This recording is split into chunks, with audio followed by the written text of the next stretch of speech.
go have a look. So before I start this video, I'm going to be putting timestamps on the screen, just some important ones, and then a full list of timestamps in the description, just so if there's something that people are looking for quickly and directly, they can go right to that. But let's get into the Canuck Sentry. This is the long barrel version. And for those who don't know, the Canuck Sentry is a Turkish 870 clone. It's pretty much an 870, it's just not made by Remington.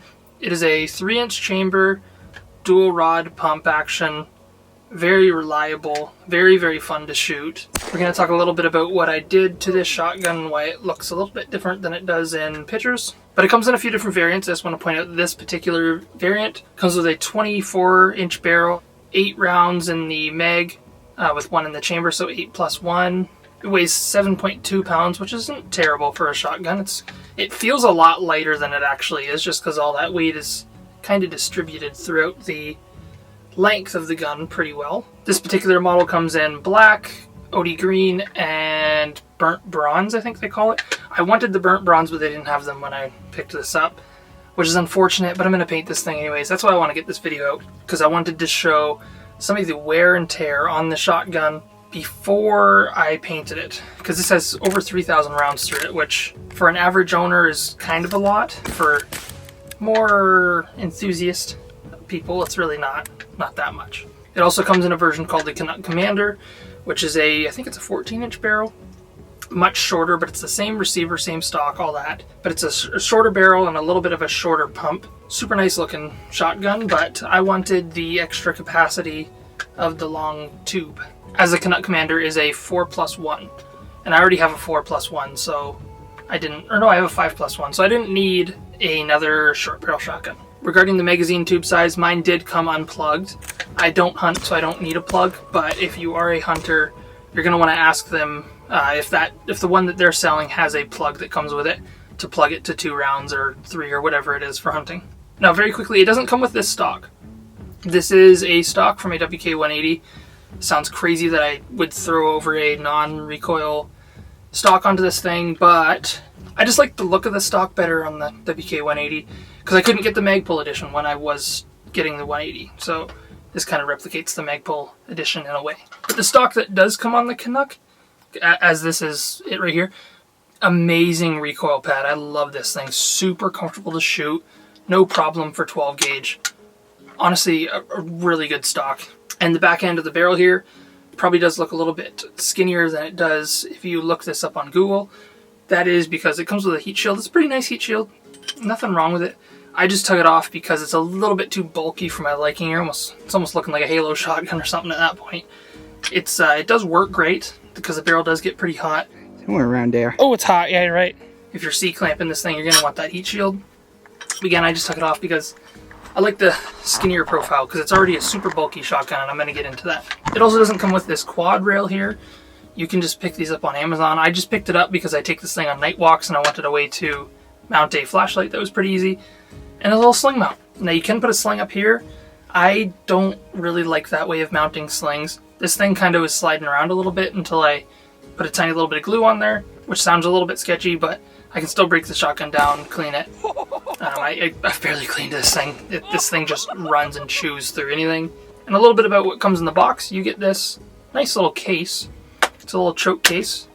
Inside of here you will find a muzzle device. It's like a compensator kind of muzzle brake. You'll find a modified choke and a full choke. They'll all have the proper markings, and it's super easy to know which one is which. You'll also find, if I can get it out, this, it's not the best thing in the world, but it'll do.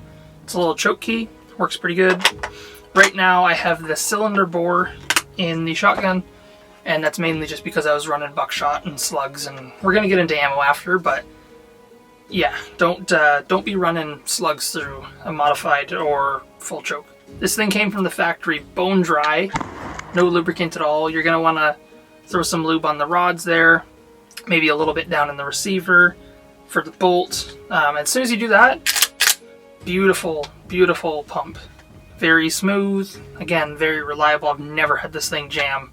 The only thing that I did have happen that was pretty annoying, but you just kind of force your way through it, is if you short stroke, like, you have to kind of deliberately do it. if you short stroke this thing, you can get a shell actually stuck under this gate here. It didn't load properly. Why'd you not do it? I see what happened. I see what happened. What happened? It got stuck under the thingy. So if you're not careful loading this into here and you push it in and you don't allow it to click, it can jump back under this little gate here. Right. Yeah, so you want to have that click. And when you slide the pump back, that gate wants to come up, right? So when you have a shell stuck under there, it kind of doesn't know what to do, but you just kind of force brute through it, and you should be able to chamber it. So now for ammo, I haven't kept all of the shells, obviously, that I've fired, like the different types of shells and stuff. I have a few here, which are the most, my most used shell types. We're just going to go just quickly through this, but I just want to kind of express that this shotgun, obviously being a pump, will run pretty much anything. We have number 9 lead, that's a bird shot. We got, what else we got here? We got number 8, again, just a very, very small bird shot. We have number 2, which I use like on hikes for coyote defense and that sort of thing. Number 4, this is what the shotgun has seen the most of. It's just cheap stuff. You can pick up hundreds of shells and just go through it. Now we're kind of getting into some of the more expensive shot shells here, but we have a Magnum BB Steel. Great stuff. Kicks like a freaking horse. We have this SNB double-aught buck. Great stuff again. Kind of getting pricey. SNB slugs. It's just a 1 ounce slugger. 1 ounce in the core. What is it? 1 ounce and 8. 1 ounce slug, I believe. Also SNB. And we have this Fiocchi, I believe it is, or however you say that. Made in Italy. Shot shell. This stuff is pretty pricey, but again, it's the satisfaction of shooting stuff with buckshot is pretty nice. There's nothing quite like blowing up cans and stuff with a double-aught buck. Oh! I've also, just for playing around, did some hand loads and different things and experimented with like less lethal shells and all that kind of stuff. Again, this has seen over 3,000 rounds through it. Never a hiccup. On terms of operation reliability, I can't say anything negative about it. I've had dirt down in the receiver. You can see that in the camping videos where Dom dropped it in the dirt. I've had this thing in the snow, everything, rain. It just runs no matter what. Double rod pump, that's what you're gonna get. Of course, there's gonna be some shotguns that are better than others, but for being a Turkish clone, this thing has blown me away in terms of quality, honestly. I didn't really know what to expect going into Turkish clone shotguns because I was trying to find stuff about this on YouTube and I couldn't find too many reviews like this on YouTube, so I thought I would make one after a very long and extensive use of it. Now, being a 12 gauge shotgun, this thing's gonna kick. It's pretty manageable because of how long this barrel is. Way less recoil than my short barrel shotgun, so I wouldn't recommend taking the stock off of it and running something with no recoil pad because it does kind of get a little uncomfortable after a few hundred rounds in. That actually kind of hurts a little bit. No.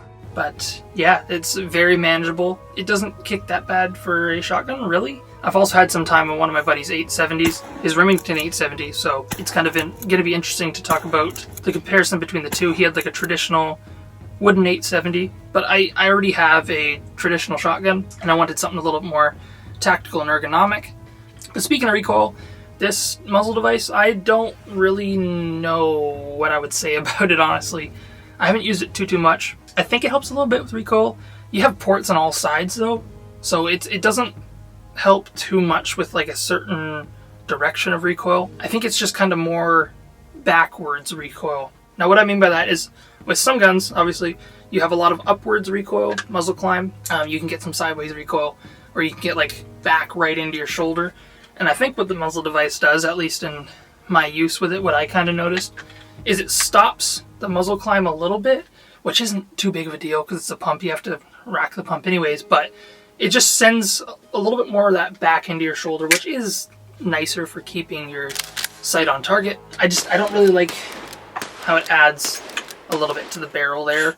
I kind of like the cleaner, more flush look of the mag tube and the barrel. So I just run cylinder or modified choke, depending on what I'm shooting. Sometimes full choke if I'm running some pretty small birdshot rounds. Now, while this shotgun is a little bit bulky, again, you have a retracting stock there. It's still kind of, it feels like big at first, which I mean it is, it's a 12 gauge shotgun, but it almost feels like, it's almost uncomfortable at first. Like the pump on it is super wide, especially if you're holding back here where it kind of flanges out, but you kind of get used to it and it kind of grows on you. I've run this thing with 4 grips just to kind of fool around, but it definitely grows on you, I would say. This texture on it, really great for if you have gloves or if your hands are muddy or whatever, you can still get in there. But I would say it's a lot wider than a wooden Remington 870 pump. And as I mentioned, it's not good practice, but I barely cleaned this thing. I've cleaned it once in that 3,000 rounds. Once in a while, I'll kind of just make sure that the rods are clean inside the receiver a little bit, but I haven't like taken this thing apart and cleaned it more than one time. Again, it's probably not a good thing, but it runs fine anyways. Besides that, the most that I'll do is just rack the pump back, put some solvent down the barrel, maybe run a little snake through it, and that's all I've needed to do. But you might be wondering, can this thing take a beating? Because a lot of people buy shotguns as like a utility, and they need to be able to take a beating. You need to be able to rely on it if it gets dropped or dirty or whatever. I'll throw some pictures on the screen, some close-ups where you can see that this thing has definitely taken a beating. It's been dropped, it's been scraped. It's just all scraped up. I mean, like, out of the time that it's been used, shooting those 3,000 rounds is definitely a lot of hours on the actual shotgun, so you can definitely see the wear, but it hasn't affected it at all. Now for the controls of this shotgun, being a 870 clone, you're going to have the slide release there instead of like the Mossberg area back by the trigger. Now that slide release will not pop up until the slide is actuated, and then you can access it. It has a cross bolt safety, so which is in actually a pretty nice position, because if you're walking around with this thing unsafe and for some reason you see something you need to shoot, all you need to do is just flick that in and get on the trigger. Now this trigger though, again, to me it's not a complaint. To some people it might be, because to me it's a shotgun. There's a lot of catastrophic damage if you shoot by accident. Oh my goodness. This is a very heavy trigger. The heaviest trigger for any gun that I own. Now I don't know exactly how much. If I had to guess, I would say 10 pounds or so. You got to have a lot of force to actually pull that trigger back. Obviously it's not like difficult, like it's not hard, but if you're taking this thing out shooting hundreds of rounds like I do, you kind of feel it a little bit. Nice solid brake on it though. There's no mush at all. It's pretty much like a static hair trigger. You pull on it and it breaks. So again, that's why it takes so much force. But a nice positive reset, very tactile. You can tell that the trigger reset, which isn't super important because it is a pump, it's not a semi or something, but it's still a very satisfying trigger.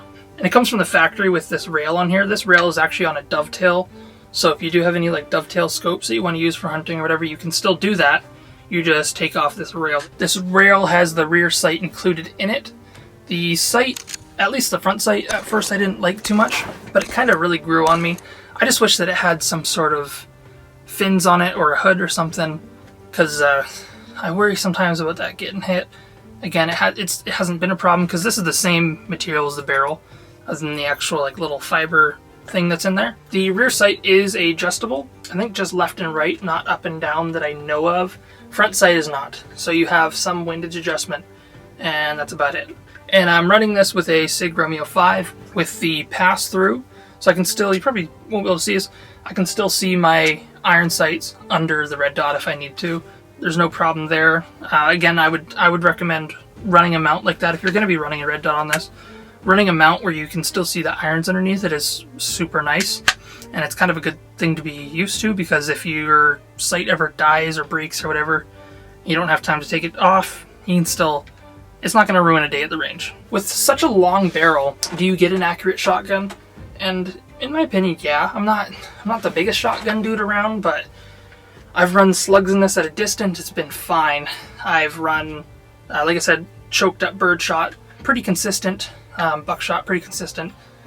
I think that the longer barrel does definitely contribute to accuracy. You can definitely get good groupings with slugs with this thing and rely on it for hunting if you need to.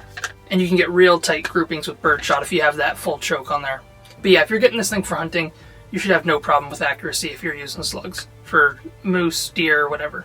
Now, like I said, I have operated Remington 870. It was like a traditional wooden stock, wooden pump, and it's a great gun. It's my buddy's gun. It was a great gun, but if I had to choose one, honestly, I would probably choose the Canuck just because the ergonomics, just something about the tacticalness is just fun. You do get a little bit of modularity there because you have the rail up here, so I would still probably choose the Canuck over the Remington 870. Don't know what people are going to think about that, but that's just my opinion. And it's honestly pretty competitively priced. I think when I got this thing, it was about $500. I'll check if it's went up or down since then and throw it on the screen, but pretty competitive priced to a Remington 870. Again, just better ergonomics in my opinion than a traditional shotgun, because you have the adjustable stock, a nicer feel and grip. Obviously you have the pistol grip, or sorry, not grip, pump, you know what I mean. Nicer feeling pistol grip, and it's just, I don't know, I like to run this better. Not that I have anything against traditional shotguns. I also have a traditional shotgun, it's a Mossberg, but I'm just telling you my opinion here. I don't regret getting this thing at all. It's been really fun. I can't even get this thing on the screen fully all the time, but I would recommend this thing to people that want to go and run a gun at the range. If you're a hunter, I can recommend this thing to you. Obviously, like I said, I don't have that experience, but just from accuracy alone and consistency, reliability, I can say it would be a pretty good hunting shotgun. So it's getting a little dark here. I just wanted to do a little test for you guys. We're going to be doing a full choke versus cylinder bore with this number 7.5 lead, and see what we get. So we're putting in the full choke, and we're going to take a round over there and go see a full choke with 7.5.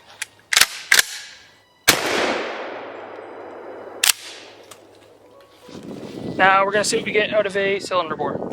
I don't expect much. It's probably going to be all over the target. Probably not going to be much of a grouping at all, honestly.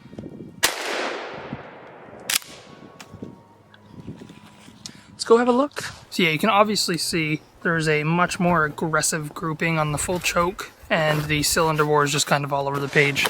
So it's honestly a pretty good full choke that you get with the shotgun. And I just got this S&B 1-ounce slugs, and we're going to be kind of seeing what the grouping's like just with the iron sights that come on this. Now, these iron sights, the rear one is pretty open, so it's kind of more of like a CQB sight, but we'll still see what we can get. Obviously this is not a super accurate test, but this is the best I can do for now without a proper shooting bench.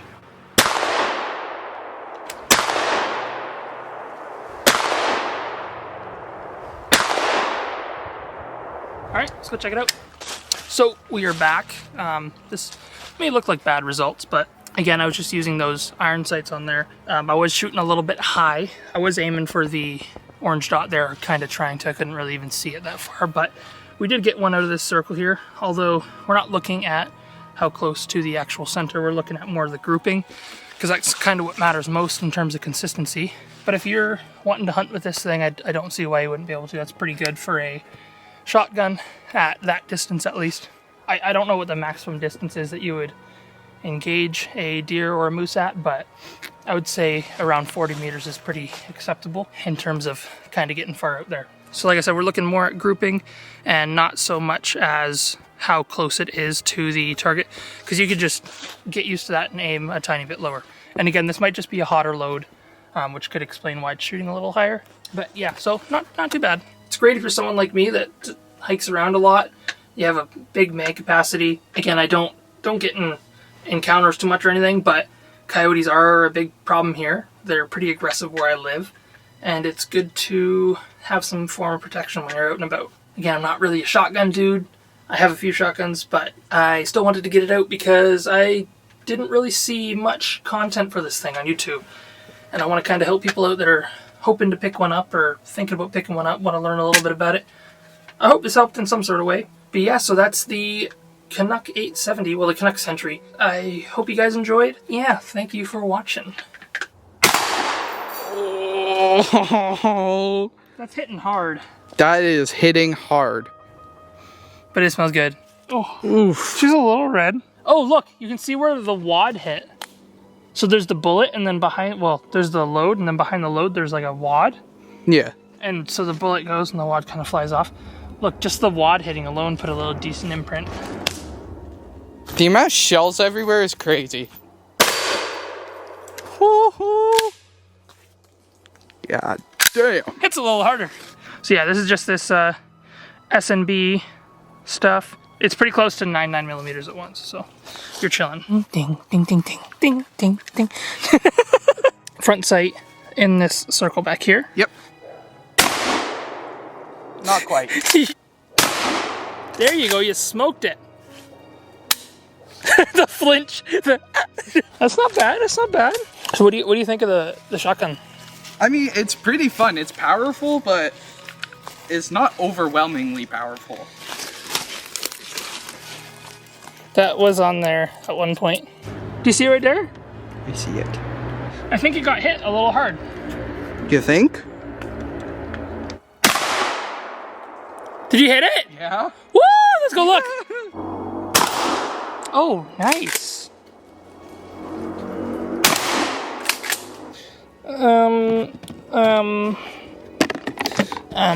I started recording too prematurely.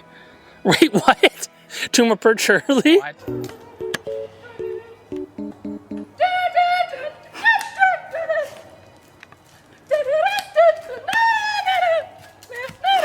This is gonna be the most cursed footage. I'm gonna need a joke because that was Something just fell in my shoe. little salamander. He's going inside of like a thingy. Yeah, it was shot a few times, and the bird shot made a little bit of a mess.